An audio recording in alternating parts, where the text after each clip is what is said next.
Welcome to the Mayo Clinic Ophthalmology Podcast, brought to you by Mayo Clinic. I'm your host, Dr. Andrea Tooley. And I'm Dr. Erick Bothan. We're here to bring you the latest and greatest in ophthalmology, medicine, and more. In today's episode, I am delighted to sit down with my co-host, Andrea Tooley, and talk about a special joy of hers in gardening.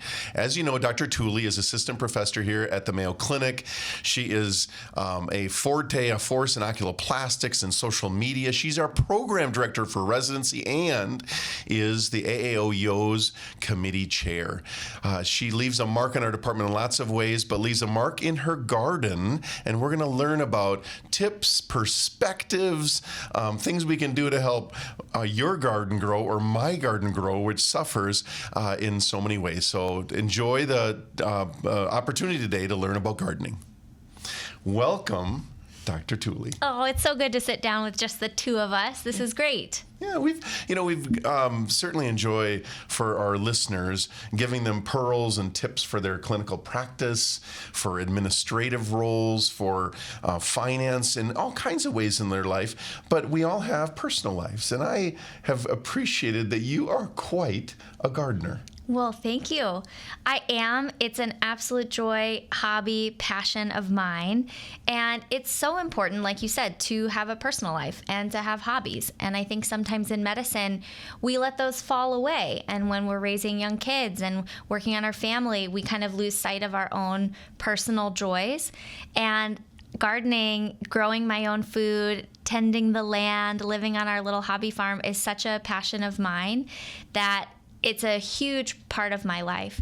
And I'd love to kind of share what I've learned along the way. If I can encourage anyone to grow even a small garden in some containers, it's so good for your soul to be outside, to be working in the dirt, to grow something. So good for kids to get to see something grow from a seed that you tended and cared for, and then you get to take it to the kitchen and eat it. You know, what could be better than that? So I'm happy to share what I've learned. All right. Now tell us, did you always have a green thumb, or is this something that matured in your life as you started, learning how to cook? You wanted to draw in ingredients and you thought, I want to do this myself. When did your green thumb start? When were the roots of your interest in gardening? Share that story. Yeah, it's so funny. I think it's always been part of my soul, and something I've loved. I remember as a little kid, my mom grew beautiful roses and tended to her roses that were just spectacular. My dad had tons of orange trees in his backyard. I grew up in Florida, and we would bag all the oranges and then spend weekends squeezing orange juice, put it in bags and put it in the freezer to drink in the summer, because citrus is a winter crop. And so in Florida, we'd squeeze the citrus all winter and then have orange juice all summer. And so I grew up with a little bit of the kind of farm to table, just a little. But I think in college, I started to really get into cooking, really appreciate knowing where ingredients came from. I was dating my husband at that time, who also loves food and loved cooking. And we kind of just dabbled in that initially. When we were residents, when I was a resident, my husband was here with me in Minnesota. We lived in a little townhouse, and we didn't have a yard, so we couldn't have a garden. But in Rochester, Minnesota, there are these community garden plots that you can rent for the season, May through October. And we have a short growing season here in Minnesota. But it's like $20, and you got this 20 by 20 square foot garden plot all in a row next to each other, like tons and tons of garden plots in this beautiful area of town. And so we started seeds indoors. We planted them outside. I drove a Prius, and there was no water there. So we had like 20 gallons of water in the back of my Prius that we would fill up, and every day we'd lug them out there to our little garden. And it was my fun after residency activity. We grew broccoli and tomatoes. It's so enriching. The garden gives back to you in so many ways. It was my stress reliever in residency. We grew little containers in fellowship in New York City. And then I really got to live out my dream. We moved back here to Minnesota in 2020, bought a 16-acre plot of land that it was set up for animals. We immediately got chickens and decided where our garden would be. And it was really my goal to try to grow as much food as possible, grow as much food to feed my family. And we didn't have kids then, and we have kids now. And so every year it gets a little bit bigger, but that's how I started. And so you go like little by little, you start with some tomatoes in a container, and then you get to where I am now, which is much bigger. All right, so that is a quite the different story. I remember growing up and having a garden at my grandmother's place, and it would be sort of a labor and not a love, because we were weed control. Sure. And, halfway through, we'd get our little collection of mutated beans or something that looked like you wanted to eat it and some didn't. And certainly we had the weed control. I just remember strawberry patch weed control and being out there. Tough. And you'd collect strawberries and weed it. But usually it became a what rotten strawberry can you throw at your sister event. So the fruit of your labor, certainly I'm glad you were drawn into. Share now, you have this plot of land. Mm-hmm. You've talked about different locations. Share with us the structure. Give us, when you get home and go into your garden, do you have raised beds at all? How is it structured? Sure. Do you have covered sections? Share with us just mechanics of what your step into gardening would look like, and now kind of what you see when you step into your current garden. Sure. So I'll kind of share what my setup is, but then I'll also share little tips for just the listener. If you want to start growing food for your family, I don't want anyone to think this is an onerous process. The entry is very easy here. There's all kinds of things you can do in any environment. So you don't have to have a huge garden like we do. When we first moved to our property, the house is unique. It's up on a huge hill, and it's terraced, not even terraced, but the house is kind of built into a hill. So all around it are these big retaining walls and big hills. It's not super accessible, and there's really not a lot of flat land. It's kind of a tricky terrain. And so we had this big grassy hill up on one side of the house with a couple apple trees, and the rest was just open grass. And when I first moved there, we literally took a shovel and by hand tilled up all the grass into some long rows, like maybe 3 feet wide by 20 feet long, 3 rows, and just started doing row-based planting right in the dirt. So super easy. We didn't have any big tools. We didn't make anything crazy. My husband did build a couple raised beds for us with just some 4x4s that he just put together, nothing elaborate, and we just filled them with dirt that we bought from the store. So easy entry for us. That's what we did initially. Then after the second year, I realized it just wasn't going to be enough. So I actually had the land terraced and made 2 big levels with a big retaining wall separating the two. So now it looks like a tiered cake. And each level is 20 feet deep by 85 feet long. So it gives us 3,400 square feet of growing space, which is amazing. And it's my dream garden. We had a big fence installed around because a lot of people say, what about the bunnies and the deer and all that stuff? So we put a big fence around it, and it's just beautiful. I have lots of pictures of it on my Instagram and things. But another thing I tell people is that one thing that's interesting about deer, if you struggle with deer pressure, is they don't like small spaces. So if you have small fences, even if they're low, we initially had those green garden soft plastic fences that you can just put up with a stake. Even if they're only 4 feet tall, a deer could clearly jump into them. If they're small, maybe 5 feet by 5 feet of an enclosed area, they won't go in. They don't like small areas. So you can keep deer out with multiple small fenced structures instead of one big fence structure, or you can get an 8-foot tall fence, which is what we have now, to put in the whole thing.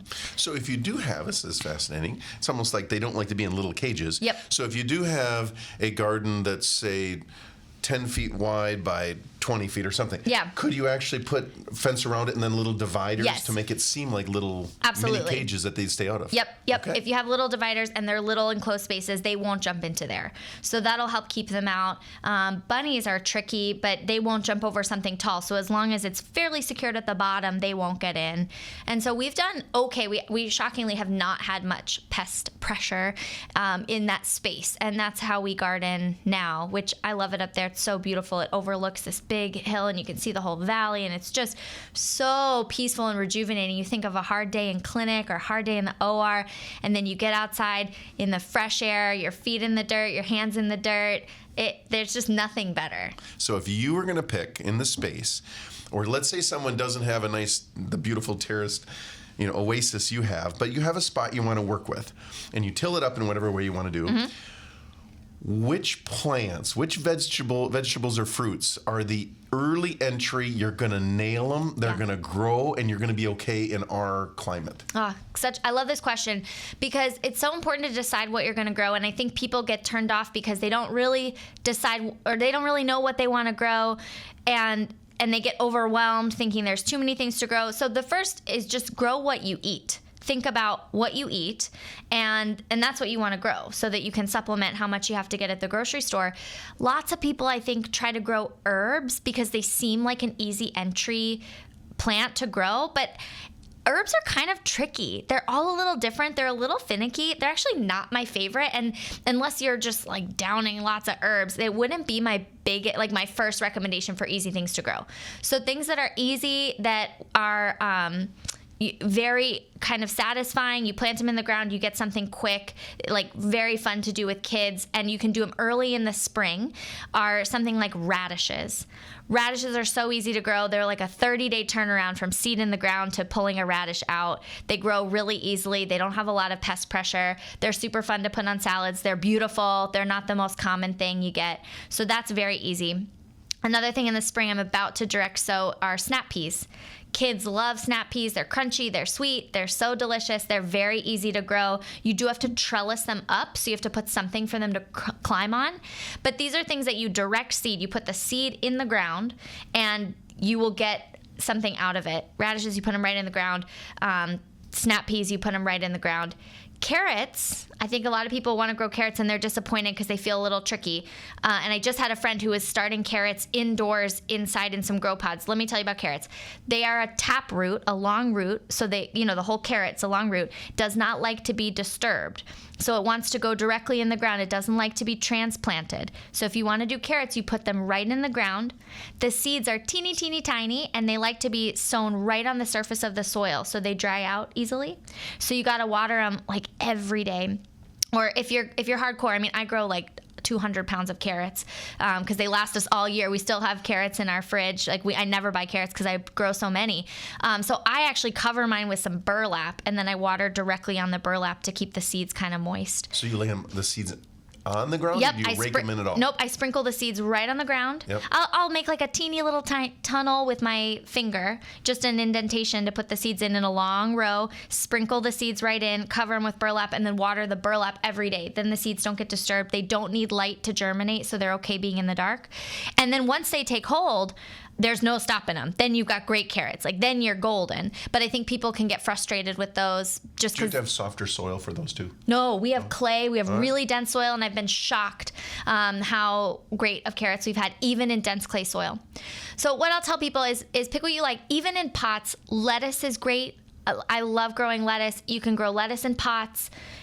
Some herbs are fine. If you love basil, if you love parsley, go for it. You can grow that in a pot. It might be a little bit harder than some other things. But try radishes in the ground. Try snap peas. So which ones do you spoke about those go right into the ground? Yep. Which ones do you find especially in this upper Midwest region, do you need to start them, in your garage with a window or in some place in your home in this winter months, like too cold, the ground's too cold to put them out? Exactly. Which need a head start and which do you enjoy diving into at this time of the year? Yeah, so lots of crops take a long time to grow, and if you're going to put the seed out when the ground is warm, for us in May, it's not enough time before the freeze, so you have to start them indoors, just like you said. And this is if you want to start stuff from seed. If you want to buy established plants at the farmer's market or wherever, that's great. Buy established plants.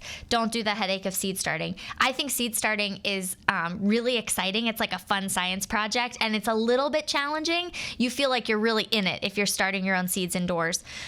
And it's not as hard as people think it is. So if you want to start seeds, the long crops are things like onions. Take forever. So I started my onions in February, and they're doing great, but they take a really long time. So you start onions indoors. Celery takes forever and is a little bit challenging, so I start my celery. And then things in the onion family like leeks you could do. You could start all those indoors. Lettuces are cold tolerant, so I start some inside now so that they're ready to move out in April or so. I start them inside in February. And then all your hot weather loving stuff, so tomatoes, peppers, eggplants, those, even like melons, cucumbers, those all should probably be started indoors. I start tomatoes and peppers usually right at the very beginning of March. I just started them. And then I'll start melons, cucumbers, those kinds of squashes indoors in like mid-April. So let's say a person wants to start some of these indoors. What basic setup for the non-equipped person can you do? I mean, you can have a big tray, you dump some soil in, or individual containers, like whether it's in a egg crate. My vision would be, but what do you recommend for someone starting to try indoor seeding when they haven't done before? Versus what have you graduated to make that process prolific? Yep. So if you want to start seeds indoors, I think the easiest, most accessible way is you go to the garden center and they have these starter seed pods that's like freeze dried or just dried out dirt in a little pod that's wrapped in a little biodegradable wrap, and then you get it wet and it blooms into like a soil plug that's in a little plastic tray. And there's maybe, I don't know, 70 or so soil plugs in this one tray, and you can buy these for $10 at your garden center. That's how I started, and it's the easiest way, because then you don't have to buy dirt and like fill the tray. It's so super annoying. So buy the pre-made pods. They're really easy. They're great. You put your little seeds in the pods. You water them. Seeds like to be watered. They're really sensitive to getting dried out, but they also can get drowned and overwatered with like algae growth if you overwater them. So I kind of mist them every day until they've germinated. And the other thing with starting seeds that people get frustrated about is they really need a lot of light, like more light than you would think. So unless you have a ridiculously bright south-facing window, you kind of need a grow light. And grow lights don't have to be specified grow lights. They can be a 500 lumen shop light that you get from Menards or Home Depot or whatever that's $10. And if it's a shop light, like an LED shop light, then you're fine. Like that's all you need. That's what we have. And so that's how I started. And I mean, really, you'll see that these things germinate. It's amazing. It's so fun to watch your little baby seedlings, and then you get to put them out in the ground when the weather warms up. And it's so fun. The other thing I'll say is that for listeners, you can look online for seed starting schedules for your gardening zone. So in Minnesota, we're in zone 4B, and I follow, there's a gardener I'll give a plug to my gardening guru, Meg at Seed to Fork. She's in Minneapolis, and she has a whole seed starting guide that says like what month and when to start all of your different things. So you can find that for your zone, whether you're in Georgia or Arizona or whatever. Different zones will have different timelines, but if you're in the Midwest, that's kind of what I do. And then you get growing. If you're just doing a window, you're not doing the grow lights, your seedlings might get a little leggy, which means they just get really tall and a little flimsy and floppy. And so if your seedlings start to look like that, then you know that they need more light. That's the biggest thing. And because they're searching taller to get more light. So they'll put out their leaves, but their little stem gets so long that they can't hold themselves up, and it's not a sturdy plant. It's not a healthy plant. So that's tricky if you don't have enough light. Light, I think, is the biggest thing for seedlings, is just making sure you have enough light. What I do now is called soil blocking, where I have this almost like cookie cutter soil press. So I don't have to use plastic trays to start my seeds. I have this press that I dunk into a bucket of soil, and then I push out these little blocks of dirt that are pretty formed, and they have a little depression that I can put the seed in, and they fit into a tray. So I make my own soil blocks so I don't have to buy so many plastic trays. And I have a big like 5-shelf bookshelf that I got from Costco that my husband drilled and put grow lights on every shelf. And I have some little fans because the air is good. It makes your seedlings strong, and it helps prevent some algae growth on the surface of the soil. So I got a whole setup with my grow lights and my fans and all of my soil blocks with my little babies. I mean, you can really go overboard with this, but the most accessible thing is start at a bright windowsill or add a shop light, grow light, and then when it's warm enough, put them in a container outside on your deck or put them in the ground, and you'd be surprised that like these seeds want to grow. So then transition then to, all right, it's May or whatever it is, it's warmer out. Yep. Although right now it seems like we could plant right now in Minnesota. I know. It's so warm. It's May and you're going to plant. So you prepare your soil, you till it up, you get it all loose, and then you're going to plant these little miniatures in there. Talk to us about soil health, soil testing, because I know Minnesota Department of whatever it would be, the extension office will test your soil and tell what you're missing. But what would you recommend for people to make sure when they go to plant, how important it is to make sure their soil is ready to grow a good plant? And then what's the watering schedule? So all the gardening gurus that I listen to and all the advice I've ever gotten really focuses on soil health. You feed the soil feeds the plants, and you take care of the soil, and that's what takes care of the plants. And soil health is so important.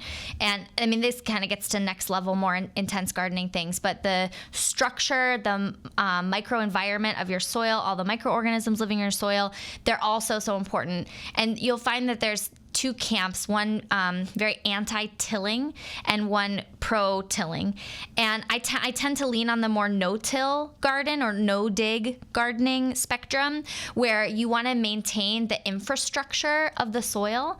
And so if you say you have grass or overrun weeds or something like that, instead of tilling them all up, you can lay cardboard down and then cover that cardboard with compost or mulch and give it through the winter, and that'll break down and probably kill all the roots, and then you can pull some stuff up and then you have dirt that you can work on. Or there's some methods where you lay down cardboard, you put a bunch of compost and soil on top of the cardboard, and you can plant right into that instead of having to till up all the grass underneath it. And so there's lots of different methods you could look if you really wanted to start a complete garden and you're overrun with weeds. What I do is I try to keep my soil covered. You don't want bare soil. It'll get eroded. It'll get seeded with weeds. And so you keep your soil covered. I usually do leaves from the fall. We just have a plethora of leaves, and my husband bags them up for me, and then I dump leaves all over everything to keep it covered, and with a mixture of compost. So after you plant, you're putting leaves all around. Yep. So I'll after I plant everything on the paths or areas that I don't want weeds to grow, or areas that I want to keep covered, I'll either cover with leaves or with compost. Okay. We have a compost pile. We generate a good amount of compost. We use all the scraps from our chicken coop, all the old chicken bedding, like all that kind of stuff for our compost pile. And it's still not enough. We still buy extra compost. That's the best thing you can do for your soil, is just really amend it constantly with compost and then keep it covered. Either put down mulch or shredded leaves. Strawberries love straw, so we put straw down around our strawberries to help with the weed pressure. But empty, bare soil will get weeds, and covered soil won't. So you can even put cardboard down and then some leaves on top of it, and that'll keep your weed pressure at bay. Great advice. So then you mentioned soil and supplementing. Talk to us about fertilizer versus manure versus and how often throughout the growing season are you adding ingredients like that? Oh, and you mentioned soil testing. I have not soil tested our soil because everything is growing great. I would only recommend soil testing if you truly are having trouble growing things. Like if something's just not growing, then you can absolutely get your soil tested, and maybe you have a nitrogen deficiency or a phosphorus excess, which are kind of common.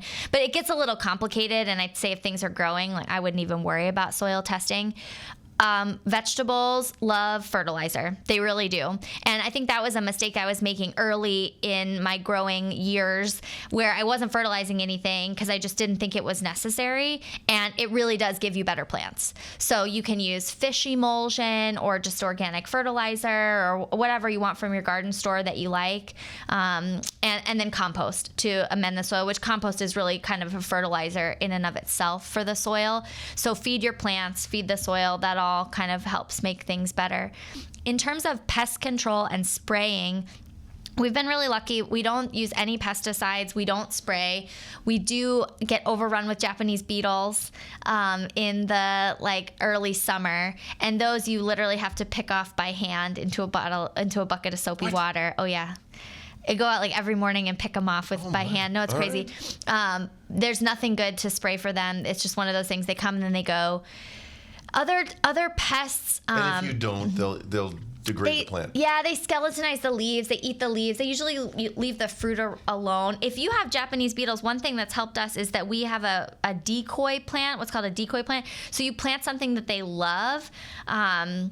We have an elderberry bush and some currants that they just love, and we don't really care about those, and they just decimate those, and then they leave our apple trees alone. Okay. So you can be strategic. There's some things you can look up. Other pests, the biggest thing, like we get caterpillars on our cabbages. You just take them off by hand. I just squish them while I'm out there. You just go out every day and pick the bugs off. That's what I do. I don't spray. I don't like the thought of having to spray, and I don't. So obviously, your joy in the gardening comes out. Is the weed control or the bug control the biggest dislike about the gardening, or is there anything that you would say this is the part I don't like the most? I love it all. I think that people get into trouble, and it's not satisfying when you either bite off more than you can chew and your space is too big and it gets overrun by weeds, or you just can't keep up with it and it gets totally out of control, or you haven't planned it. I've seen people put like planter boxes together where they plant some really overwhelming plants that will overwhelm everything. Like you plant a couple zucchini in with like a couple heads of lettuce or something, and then your lettuce gets just totally overtaken by the zucchini. Or you plant mint in your box, in your herb box, and mint just takes over everything. And then it's like, well, that wasn't very satisfying. So you do need to put a little bit of planning in it to, I think, really get the benefit out of it.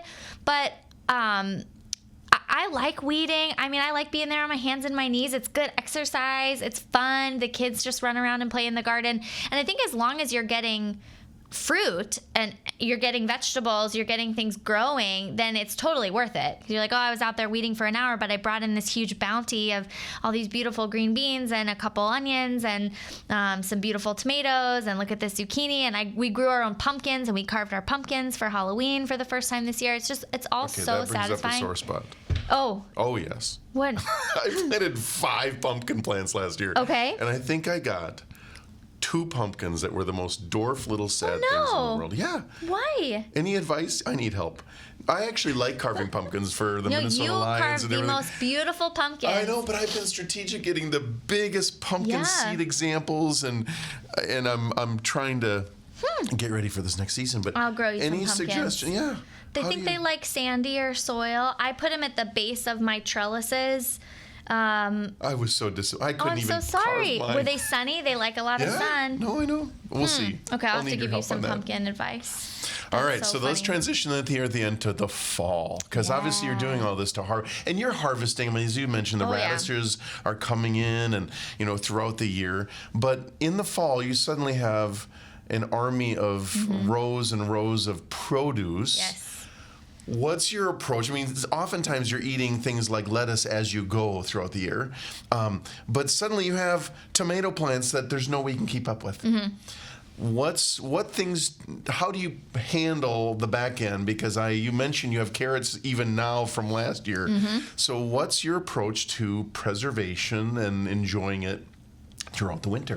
Yeah, so I mean, my goal is to grow food to last us through the winter, and we still have onions and garlic and carrots. We just ran out of potatoes, and then in the freezer we still have green beans and corn and celery. And so when I put together soup or something, it's our canned tomatoes, all our vegetables. It's so fun. We still have a bunch of dried beans, our beans, and it's great to have a dinner in February that you're like, we grew all of this. It's really satisfying.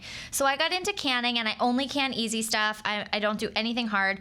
I only do pressure canning, which is I don't do pressure canning. I only do water bath canning, which is just boiling your cans in water, and then they naturally seal, and it has to be acidic food so that it doesn't go bad. If you're going to can something that's not acidic, like canning beans or canning fruit or some other things, you need to use a different style of canning, and it gets a little trickier. So I can all of our tomatoes, and I just can whole tomatoes. We grow San Marzano and Roma tomatoes. So when we want to make tomato sauce, or really any tomato product, we just have canned whole tomatoes, and then I make the sauce from there. Lots of people will make the sauce and then can the sauce, but that's too much work for me on the front end. I'd rather just make the sauce that day. So I can whole tomatoes, enough to last us all year. I make a lot of bread and butter pickles. We love pickles on like everything. So I can pickles, which is not hard. I make candied jalapenos that are just so stupid delicious. We put them on everything. They're so good. So I can those. And then I dehydrate carrots, which you can just throw dehydrated carrots into soup and they rehydrate. They're beautiful. They're like, it's so great. So I bought a cheap dehydrator, dehydrate carrots. That's easy. I've dehydrated celery, which is fine. It works well, but it's just as easy to freeze chopped celery and it's just as good. So now I just freeze it. And then I dehydrate apple slices for the kids. And they love them. They just snack on dehydrated apples. And I have a little apple slicer that makes it really easy, and then you just dehydrate them. So that's what I do for preserving in terms of canning and dehydrating. And then I freeze as much as I can. I freeze green beans. I freeze corn. I freeze some broccoli. Last year we grew maybe 20 heads of broccoli and ate them all. And we just ate most of them fresh. And then I froze a couple. I'm going to try to do more this year. So I freeze broccoli, and then this year I'm going to freeze some more bell peppers because I think they'll do well chopped in the freezer too, and then you can throw them into a stir fry or whatever. So that's the preserving that I do. I think it's very accessible. Like I have a really busy career, and I should admit. So I take a week off in May. That's my planting week, and where I put everything in the ground, and I transfer all my seedlings, and I just get the garden like ready. And that's the hardest part, like is making the seedlings then get into the ground. That takes the most effort. Once everything's in the ground, June, July, you're just watering. We water every day. You got to water when the seedlings are little. Towards like July, August, you don't need to water quite as much. Sprinkler system or soaking system? We have a sprinkler. Okay. Drip irrigation would be a dream, but we just don't have it. We have a sprinkler. Yep. And so I take a week off in May, and then I take a week off in August or September for harvest, where I can all my tomatoes, I can all my cucumbers, because those they won't stay. You can't. The cucumbers won't wait for you. You have to make your pickles when the cucumbers are ready. One tip: if you have lots of tomatoes, you can freeze them. You can put them in a gallon freezer bag. Your frozen tomatoes, or just regular tomatoes, put them in a gallon freezer bag and put them in the freezer. And then when you thaw them, the skins just slip right off, and then you have just regular whole tomatoes that you can cook down for sauce. So if you don't want to can tomatoes, just put them in freezer bags and put them in the freezer, and you can make tomato sauce with them, or put them in soup, or whatever other recipe that calls for canned tomatoes, like diced canned tomato.